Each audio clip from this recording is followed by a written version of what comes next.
अनाथ बेटा। रूपा और शेखर सरिता विहार में रहते हैं। वो अपनी जिंदगी में बेहद खुश होते हैं। दोनों का शौर्य नाम का एक बेटा भी होता है, जिस पर दोनों ही अपनी जान छिड़कते हैं। शेखर, अब तो आप शौर्य को अपनी गोद से नीचे उतार दीजिए, उसके सोने का टाइम हो रहा है। नहीं रूपा, इसे मेरे पास ही रहने दो प्लीज। मैं थोड़ी देर में इसे बिस्तर में सुला दूंगा। लेकिन कल सुबह आपकी ऑफिस में मीटिंग भी तो है ना, और इसके लिए आपको कल जल्दी भी तो निकलना होगा।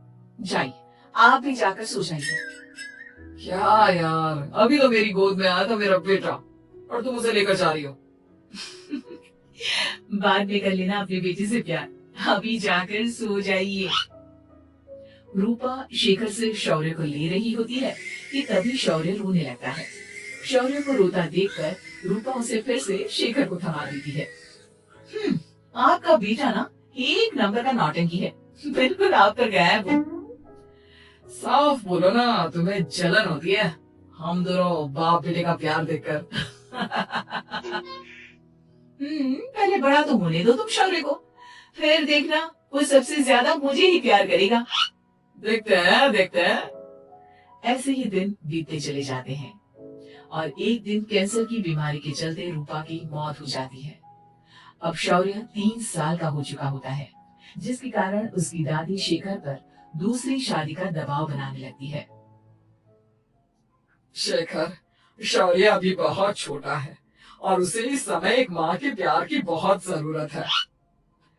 माँ, मुझे दूसरी शादी नहीं करनी।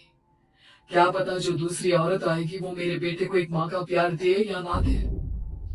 तो रूपा की छोटी बहन वैशाली से ही शादी क्यों नहीं कर लेता? वो तो शौर्य को एक माँ का प्यार पूरा दे सकती है ना। मैंने कहा ना माँ, मुझे दूसरी शादी नहीं करनी, और अपनी ही पत्नी की बहन से तो हरगिज नहीं। ऊपर से अगर रूपा देख रही होगी तो वो क्या सोचेगी? अपने लिए ना सही, लेकिन तुझे शौर्य के लिए तो शादी करनी ही पड़ेगी ना बेटा। शेखर कुछ कहता उससे पहले ही अंजुमन उसे रूपा की कसम दे देती है, जिसके आगे मजबूर होकर शेखर शादी के लिए हामी भर देता है। देखो वैशाली, मैंने तुमसे शादी सिर्फ अपने बच्चे के लिए की है। मैं चाहता हूँ कि तुम उसे एक माँ का भरपूर प्यार दो। शौर्य, आपके साथ साथ मेरा भी कुछ लगता है। अगर आप मुझसे शादी नहीं भी करते तब भी मेरा प्यार शौर्य के लिए कभी कम या ज्यादा नहीं होता। शादी के कुछ दिनों बाद ही शेखर की माँ की भी मौत हो जाती है। वैशाली शौर्य को एक माँ से भी बढ़कर प्यार देती है। शौर्य को लेकर वैशाली का यूं निस्वार्थ प्यार देखकर शेखर को भी उससे प्यार हो जाता है और कुछ सालों बाद शेखर और वैशाली का भी लड़का हो जाता है। लेकिन इसके बाद वैशाली का शौर्य को लेकर बर्ताव बदलने लगता है। वैशाली, मैं देख रहा हूँ तुम आजकल शौर्य का जरा भी ध्यान नहीं रख रही हो। मुझे पता नहीं था कि आदित्य के होने के बाद तुम इतना बदल जाओगी। आदित्य मेरा अपना सगा खून है और शौर्य दीदी का, फिर मैं दोनों में अंतर कैसे नहीं करूं? माँ भले ही दोनों के अलग अलग है, लेकिन पिता तो एक है ना। अगर मुझे पहले पता होता कि तुम इतनी जल्दी बदल जाओगी तो मैं कभी तुमसे शादी ही नहीं करता। हाँ, तो किसने कहा था आपसे मुझसे शादी करने के लिए? मैं थोड़ी ना आई थी आपके पास, आपकी माँ ही आई थी मेरे घर आपका रिश्ता लेकर। वैशाली, मुझे तुमसे ऐसी उम्मीद नहीं थी। गुस्से में शेखर अपना पैर पटकता हुआ शौर्य को वहाँ से लेकर चला जाता है। पापा, मम्मा मुझसे प्यार क्यों नहीं करती? क्या मैं उनका सगा बेटा नहीं हूँ, इसलिए मुझसे प्यार नहीं करती? मम्मा नहीं करती तो क्या हुआ बेटा, पापा तो करते हैं ना आपसे प्यार। कुछ दिनों के बाद, आज तुझे खाना पीना कुछ नहीं मिलेगा, चल चुपचाप से अपने रूम में जाकर सो जा। माँ, आप भाई को खाना क्यों नहीं दे रही हो? बेटा तू आराम से खाना खा, इस नालायक की चिंता मत कर। एक दिन खाना नहीं खाएगा तो मर नहीं जाएगा ये। अगर भैया नहीं खाएंगे तो मैं भी नहीं खाऊंगा। तू अपने भाई का भक्त क्यों बन रहा है? ये तेरा सौतेला भाई है, सगा नहीं जो तू लक्ष्मण बन रहा है। माँ, आपको इतना भी नहीं मालूम? श्री राम और लक्ष्मण सगे भाई नहीं थे। श्री राम माता कौशल्या और लक्ष्मण माता सुमित्रा की कोख से जन्मे थे। दोनों के सिर्फ पिता एक थे, लेकिन माँ अलग थी। मुझे ज्यादा ज्ञान देने की जरूरत नहीं है, ये सतयुग और त्रेता युग नहीं है, समझे?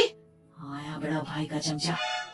इतना कहकर वैशाली वहां से चली जाती है, जिसके कुछ टाइम बाद शेखर वहां आता है और आदित्य उसे सारी बात बताता है। मुझे माफ कर दो शौर्य, तुम्हारी माँ के जाने के बाद मुझे दूसरी शादी का फैसला करना ही नहीं चाहिए था।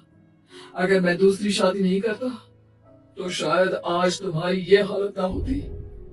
नहीं पापा, अगर आप शादी नहीं करते तो मुझे आदित्य जैसा छोटा भाई कभी नहीं मिलता। थैंक यू मुझे इतना अच्छा भाई देने के लिए। तुम दोनों हमेशा ऐसे ही साथ रहना, फिर कोई भी तुम दोनों का कुछ नहीं बिगाड़ पाएगा। चलो मैं तुम दोनों को आइसक्रीम खिला के लाता हूँ, बहुत भूख लग रही है ना। शेखर शौर्य और आदित्य को आइसक्रीम दिलाने लेकर जाता है। वो दोनों को पार्क में खड़ा करके आइसक्रीम लेने जा ही रहा होता है, तभी तेज रफ्तार से आती हुई एक गाड़ी उसे कुचल जाती है और उसी पल शेखर की मौत हो जाती है, जिसके बाद शौर्य की जिंदगी नर्क से भी बदतर हो जाती है। सुन रही चिरकुट, इस घर के किसी भी सामान को मेरी मर्जी के बगैर हाथ मत लगाना। इन सब पर अब तेरा कोई हक नहीं है, समझा? ठीक है माँ, मैं आपकी इजाजत के बगैर किसी चीज को हाथ नहीं लगाऊंगा। चल जाकर अब पूरे घर की सफाई कर। महज 7 साल का शौर्य वैशाली के कहने पर अपने नन्हे नन्हे हाथों से पूरे घर की सफाई करने लगता है। ऐसे ही दिन बीतने लगते हैं, लेकिन मासी से माँ बनी वैशाली को उस मासूम से बच्चे पर जरा भी तरस नहीं आता। क्यों शौर्य, ये घर में इतनी गंदगी कैसे हो रही है? ढंग से सफाई नहीं की है क्या तूने? माँ मैंने तो अच्छे से सफाई की थी, लेकिन आदित्य बार बार इधर उधर चलकर गंदा कर देता है। अच्छा, खुद से एक काम ढंग से नहीं होता और अपनी गलतियों का जिम्मेदार मेरे बेटे को ठहराता है। इतना कहकर वैशाली बांस का डंडा उठाकर शौर्य को जोर जोर से मारने लगती है। तभी वहां वैशाली के मायके वाले भी आ जाते हैं और उसकी सारी करतूतें देख लेते हैं। माँ मैं ऐसा क्या करूं जिससे आप मुझे भी आदित्य के जितना प्यार करोगी? बोलिए ना माँ, मेरे क्या करने से आपके अंदर मेरे लिए ममता जागेगी? वैशाली शौर्य की एक नहीं सुनती, उसके ऊपर डंडे बरसाती जाती है। हद पार होते देख वैशाली की माँ उसका हाथ पकड़ती है और जोर से उसे थप्पड़ मारती है। यही सब करने के लिए तूने दामाद जी से शादी की थी? हमने सपने में भी तुझसे ऐसी हरकत की उम्मीद नहीं की थी। तू माँ नहीं, माँ के नाम पर एक धब्बा है। बस कीजिए माँ, आदित्य के इस दुनिया में आने से पहले मैंने इसे बहुत प्यार किया था, लेकिन अब जब मेरी खुद की औलाद है तो मैं किसी और के बच्चे से प्यार क्यों करूं?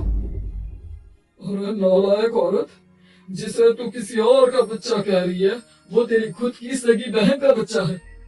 बहन है तो क्या हुआ, मेरे अपने बच्चे से बढ़कर तो नहीं हो सकता ना ये कभी। अगर यही बात थी तो तू हमें पहले बता देती, हम शौर्य को अपने साथ ले जाते। उसे इस तरह प्रताड़ित करने की क्या जरूरत थी? अगर आपको लेकर जाना है ना तो ले जाइए इसे, मैं नहीं रोकूंगी। नहीं माँ, मुझे कहीं नहीं जाना, मुझे आपके साथ ही रहना है। मैं तेरी कोई माँ वहां नहीं हूँ, तेरी माँ मर चुकी है, समझा? अब निकल जा मेरे घर से। माँ आप बहुत गंदी हो, मुझे भी नहीं रहना आपके साथ, मैं भी भाई के साथ ही जाऊंगा। अरे तू क्यों जाएगा, तू तो मेरा सगा बेटा है, जाने दे इसे।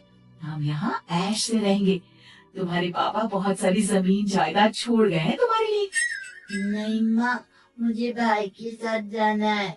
आप अच्छी नहीं हो, आप बहुत बुरी हो, आप भाई को बहुत परेशान करती हो। देख वैशाली, तुझसे ज्यादा समझ तो इस मासूम बच्चे में है। ये तेरे बुरे कर्मों का ही नतीजा है, जो आज तेरी सगी औलाद खुद से तुझे ठुकरा रही है। आदित्य, तुझे इस शौर्य ने भड़काया है ना मेरे खिलाफ? नहीं माँ, मुझे किसी ने भड़काया नहीं, पर मैं सब देखता हूँ, सब समझता हूँ। भाई बहुत अच्छा है, वो आपकी जैसा नहीं है। चलिए नानी।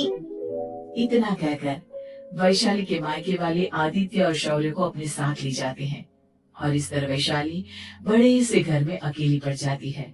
2 बेटों के होते हुए भी आज उसे माँ कहकर बुलाने वाला कोई नहीं होता।